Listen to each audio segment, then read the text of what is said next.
Sir, आज वो insurance agent बनकर मालिक दुकान से मिलेगा।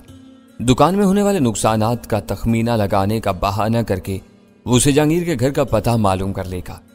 देर हो चुकी है, अब सिर्फ पते से काम नहीं चलेगा। मुझे उसका मकान की सर्वे रिपोर्ट भी दरकार है, क्योंकि उसे वहां से उठाना है। मैं उसे बता दूंगा। हो सकता है कि इस वक्त वो हमारी बातें सुन रहा हो। नंबर 4, क्या तुम मेरी आवाज सुन रहे हो? आईमैन ने उसी लम्हे सवाल नशर कर दिया। यस सर, मैं सुन रहा हूं। ऑपरेटर पर तीसरी तवाना आवाज उभरी। नंबर 2 की रिपोर्टिंग लफ्ज ब लफ्ज दुरुस्त है। सब कान खोल कर सुन लो। मैं तेजी से काम करने का आदी हूं, सुस्त रवि मुझे पसंद नहीं। पता नहीं चोपड़ा तुमसे कैसे काम लेता है। सर, हम अपनी कारकर्दगी बढ़ाने की कोशिश करेंगे। इस बार नंबर 4 ही ने जवाब दिया था।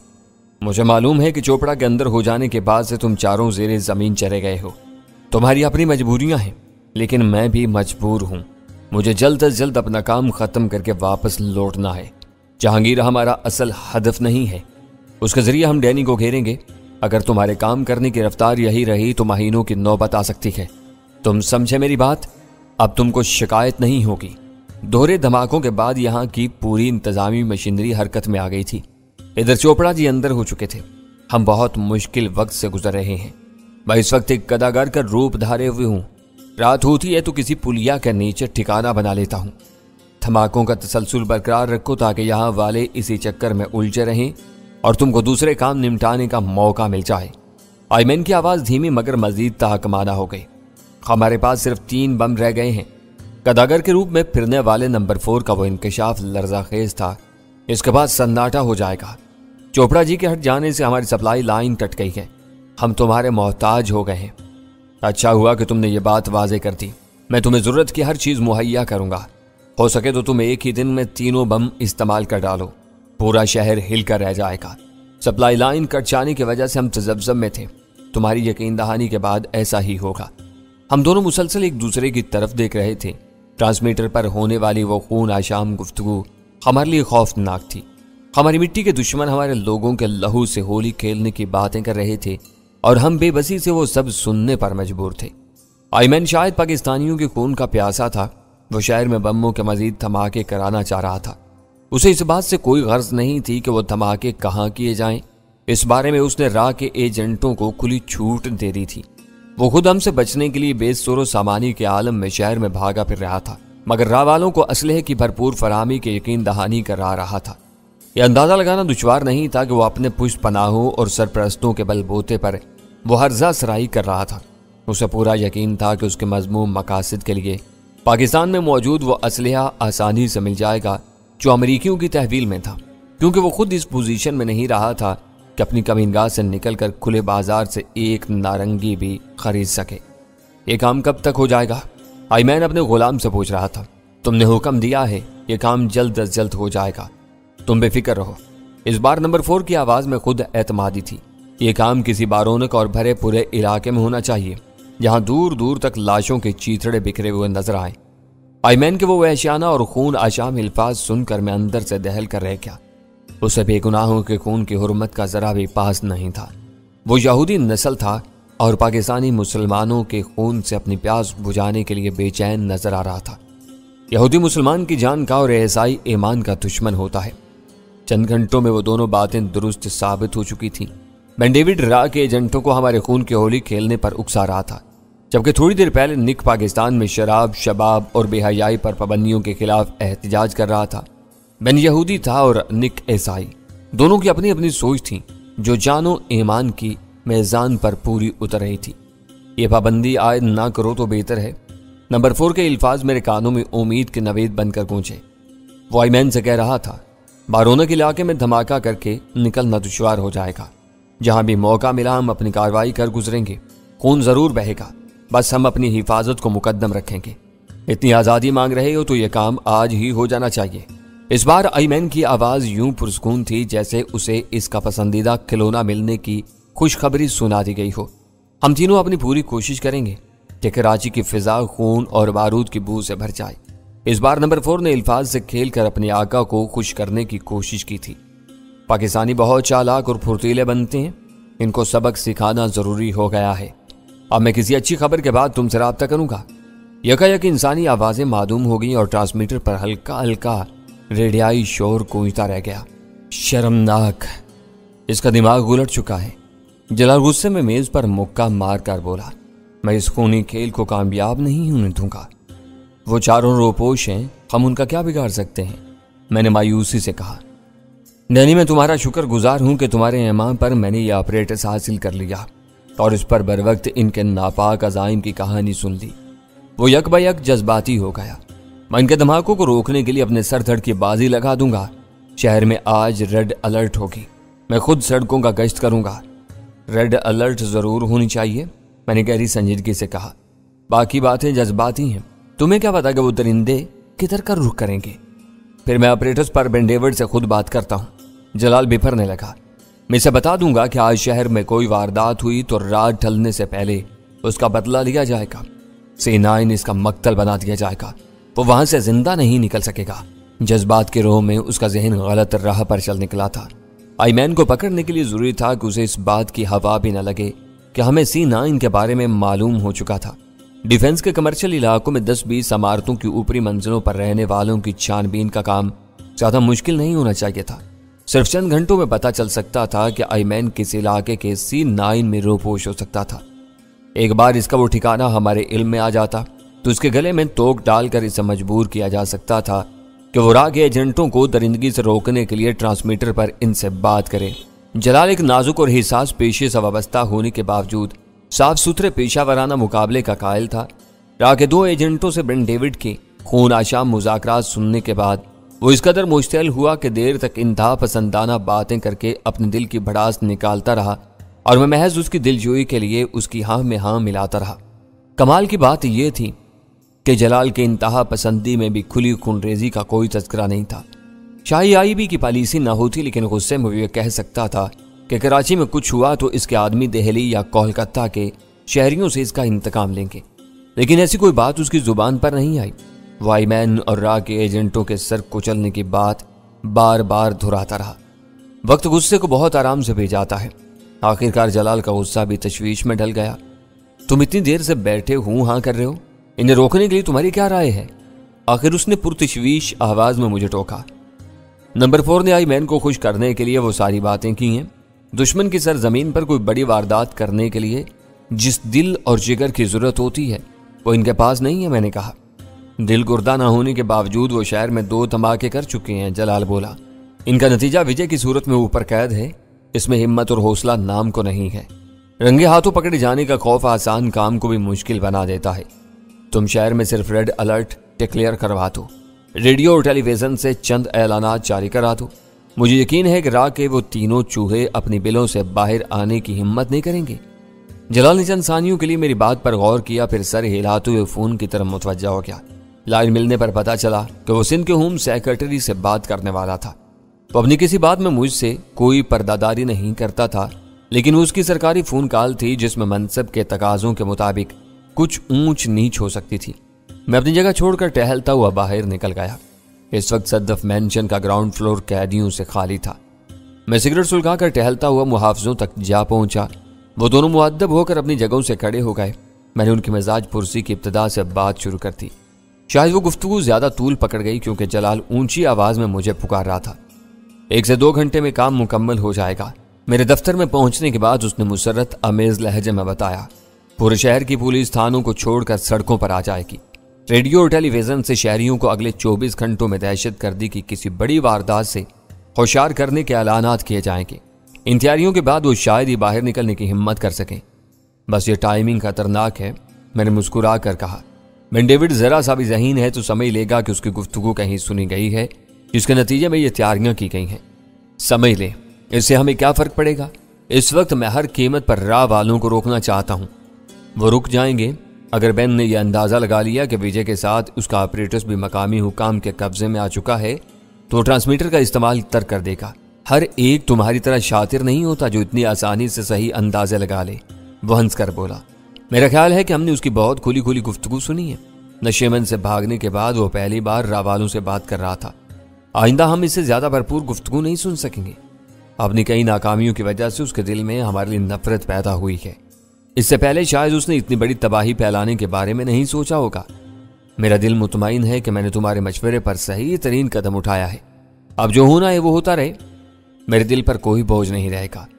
बस ये याद रखना कि तुमने अपने कानों से आज जो हौलनाक गुफ्तगू सुनी है, इसका बीज चोपड़ा का बोया हुआ है और विजय इसी टोली का आदमी है। चोपड़ा एक बाज़ाब्ता कैदी है।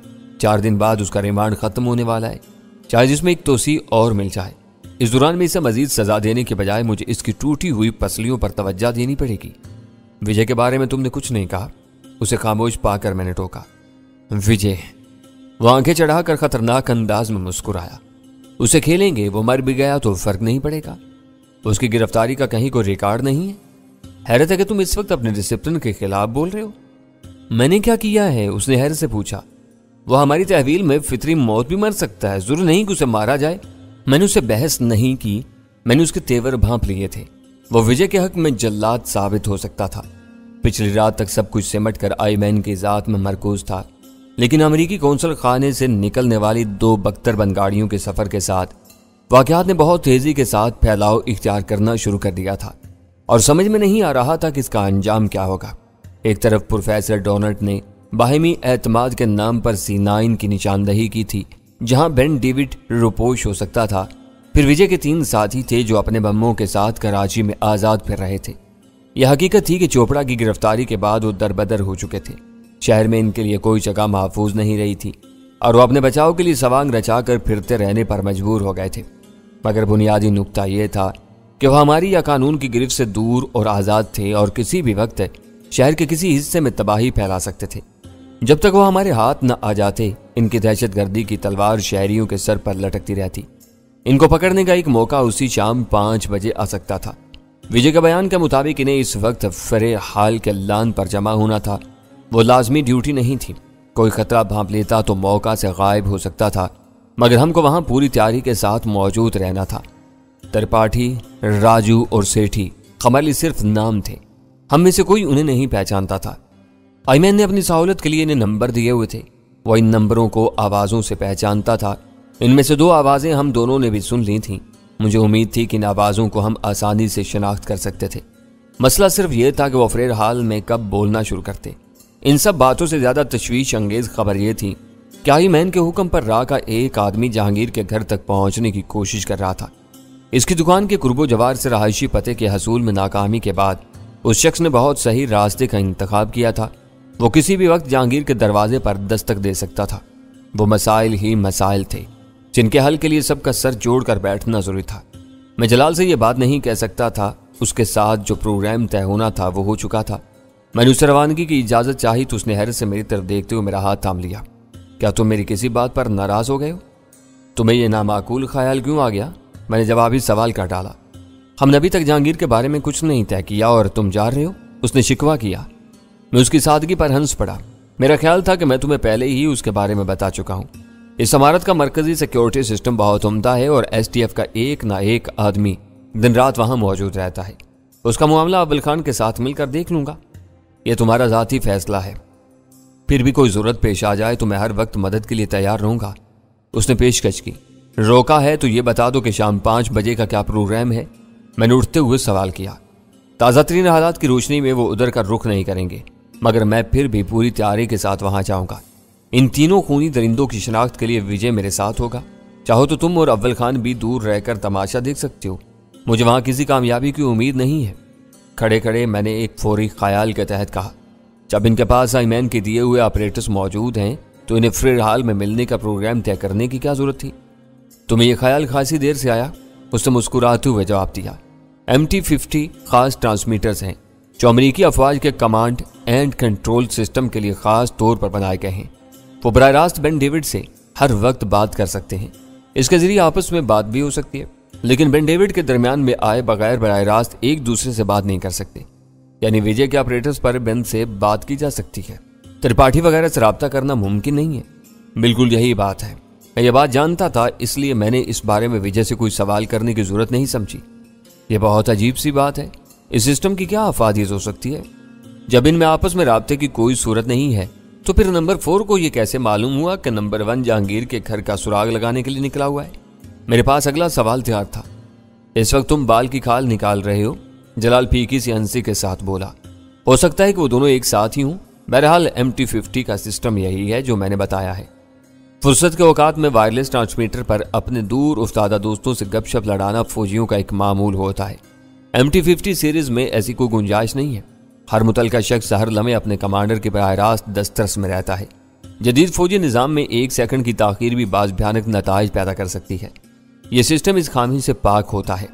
बात वाज़ेह हो गई कि इन लोगों ने पाकिस्तान में अपनी अहम तरीन सहूलतों का इस्तेमाल शुरू कर दिया था। मैंने जलाल से अंदर ही हाथ मिलाना चाहा, लेकिन वो हाथ तामे सद्दफ मैंशन के सदर दरवाजे तक आया। उसने मुझसे अलविदाई मुसाफा करते हुए एक मरतबा फिर एतराफ़ किया कि महज मेरी मौजूदगी की वजह से वो विजय का T50 हासिल करने में कामयाब हुआ था, वरना वो आला गंदे नाले के किनारे पड़ा पड़ा तबाह हो जाता। इसकी वजह से उसे बहुत मदद मिली थी। जब तक मैं जलाल के साथ बैठा रहा, मेरा जहन कई समतों में उलझा हुआ था। हर मसला मुझे अपना मसला नजर आ रहा था, लेकिन सदफ मेंशन की आसेबी अमार से बाहर निकलते ही मेरे जहन से हर बात महव होती चली गई।